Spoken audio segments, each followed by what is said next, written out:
Hello दोस्तों, veterans नमस्कार। कमल पाटनी जी ने एक सवाल उठाया है और ये भारत सरकार से ही पूछ रहे हैं, वित्त मंत्रालय से भी पूछ रहे हैं, डीएफएस से ही पूछ रहे हैं। और ये बहुत ही उपयुक्त सवाल है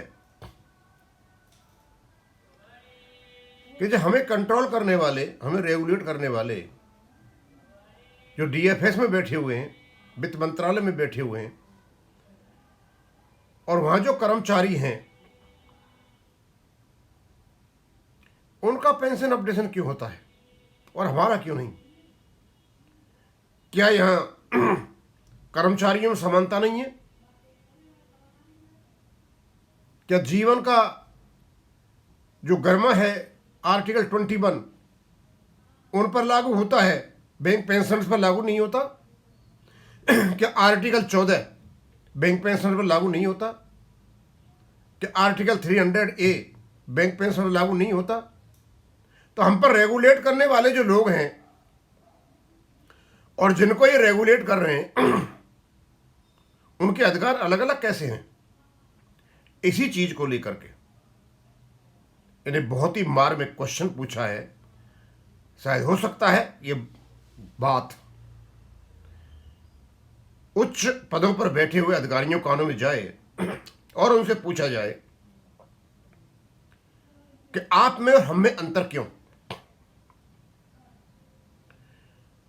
तो मैं थोड़ा बता देता हूं कि थोड़ा सा ही है, लेकिन बहुत बहुत मार्मिक बातें लिख दी हैं उन्होंने। प्राइवेट जो एंटिटीज हैं, प्राइवेट बैंक जो हैं, उनका सिस्टम अलग प्रकार से होता है, अलग मैनेजमेंट होता है। लेकिन जो सरकारी बैंक हैं जिसमें सरकारी हिस्सा है, सरकार का नियंत्रण है, उनके कर्मचारियों का और उन पर जो सरकार के नुमाइंदे बैठे हुए अधिकार करने के लिए, उनके वेतनों में इतना फर्क क्यों है? उनका पेंशन अपडेशन क्यों होता है, इनका क्यों नहीं होता? इनको प्राइवेट संस्था क्यों बना रखा है? और क्यों इन आताताइयों के हाथ में, आईबीए, यूएफबीयू जैसे लोगों के हाथों में बैंक पेंशन की जीवन लीला सौंप दी है? मैं उनका लिखा हुआ बता देता हूं क्या क्या कहा है उन्होंने, और बहुत जरूरी है इस चीज को धरातल पर लाने के लिए कि आखिरकार ये है क्या। सारी की सारी बैंक हो या फाइनेंशियल इंस्टीट्यूशन हो जो भारत सरकार के द्वारा संचालित हैं, और सारे के सारे, चाहे एलआईसी हो चाहे बैंक हो, आरबीआई तो अपडेशन हो गया। आखिरकार इनके कर्मचारी जो कमा करके देते हैं, रातों रात मेहनत करके देते हैं, इनसे ज्यादा काम करते हैं, इनका अपडेशन क्यों नहीं है? कि इनके बच्चे नहीं है, इनका जीवन नहीं है, इनके पास कॉन्स्टिट्यूशन लागू नहीं होता, ये भारी देश के हैं? बहुत सारी सी बातें हैं। अब मैं उनका पढ़ के बता देता हूं क्या कहा है उन्होंने। कहते हैं, एक सवाल जो हर बैंक कर्मचारी को पूछना चाहिए, एक ही वित्त मंत्रालय, एक ही सार्वजनिक दायित्व, एक ही देश, फिर इतना वेतन पेंशन अंतर क्यों? सरकारी कर्मचारी, वेतन आयोग, नियमित संशोधन, सुरक्षित पेंशन, ये सरकारी कर्मचारियों का हाल है जो हमें रेगुलेट करते हैं, जो हमारे ऊपर बैठे हैं, या डीएफएस में बैठे हुए सेक्रेटरीज, उनके नीचे बैठा हुआ स्टाफ, उनका पेंशन अपडेशन क्यों होता है?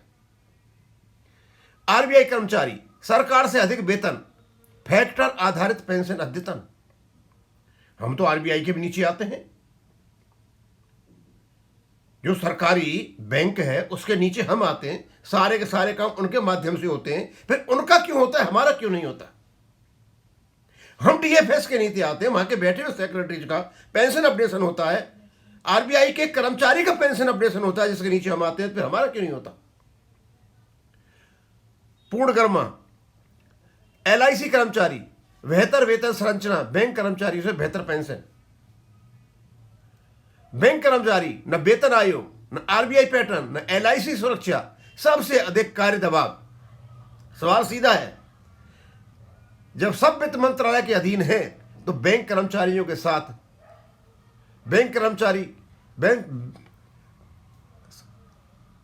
न वेतन आयोग, न आरबीआई पैटर्न, न एलआईसी सुरक्षा, सबसे अधिक कार्य दबाव। सवाल सीधा है, ये 2 बार लिख गया, सवाल सीधा है, जब सब वित्त मंत्रालय के अधीन है तो बैंक कर्मचारियों के साथ यह संस्थागत भेदभाव क्यों है? यह बहुत बड़ा क्वेश्चन है।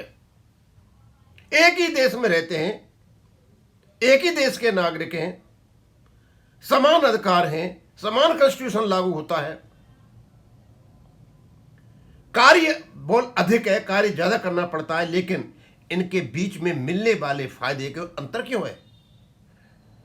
इसका सीधा सीधा जवाब है, 1970 और 80 में प्राइवेट बैंकों को सार्वजनिक क्षेत्र के उपक्रम तो घोषित कर दिया गया, लेकिन इनको मिलने वाली सुविधाएं जो प्राइवेट बैंक के कर्मचारी थे उनको वैसा ही रखा गया, उन पर किसी ने ध्यान नहीं दिया और उनका शोषण होता रहा। और यही कारण है, अदरवाइज किसी भी पीएसयू में ऐसी हालत नहीं है जैसी बैंकों में। यह क्षमता का मुद्दा नहीं है, यह नीति और नीयत का मुद्दा है। नीति बनने नहीं दी 1970-80 में, केवल और केवल जो प्राइवेट बैंक थे उनको कैपिटल दे दी गई, उनका हथिया लिया गया और उसके बाद में कर्मचारियों को ऐसे ही छोड़ दिया गया। और सीएमडी वगैरह का पोस्ट का जिक्र है, वहां पर उनको कैसे करना है, कैसे नहीं करना है, कैसे वेतन होंगे, सब वहां किया गया नीति भी। और उसके बाद इनकी नीयत में खोट आ गया कि ठीक है, चल रहा है, चलने दो, दोनों को खराब कर दिया। याद रखिए, अधिकार नहीं दिए जाते, अधिकार मांगे और घोषित किए जाते। कमल पाटनी जी ने यह लिखा, इस बात से हम भी सहमत हैं कि भाई सब कुछ जब एक है और आपके क्या सिर में सिर, इसका मतलब तो यह हो गया कि जिन पैरों के ऊपर हमारा पूरा शरीर चलता है उनकी कोई कीमत नहीं है। कीमत उसकी है जो सिर है हमारा।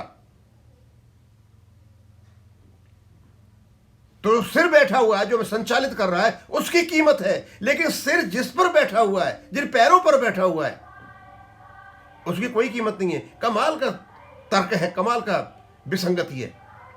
शरीर तो एक ही है ना। जब शरीर एक है, पूरा शरीर, ब्लड पूरे दिमाग से लेकर के, ब्रेन से लेकर के पैरों तक एक ही ब्लड सर्कुलेट हो रहा है, ब्लड में कोई अंतर नहीं है, एक तरह का भोजन जाता है, एक तरह की ऑक्सीजन जाती है। तो भैया ये बताइए, आप अपने पैरों से क्यों घृणा करते हो?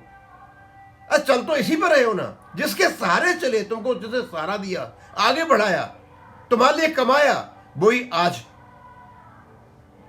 पेंशन, अपनी इवन हेल्थ सुरक्षा के लिए, अपने जीवन यापन के लिए चिल्ला रहे हैं, लेकिन आवाज तक नहीं निकलती आताताइयों की।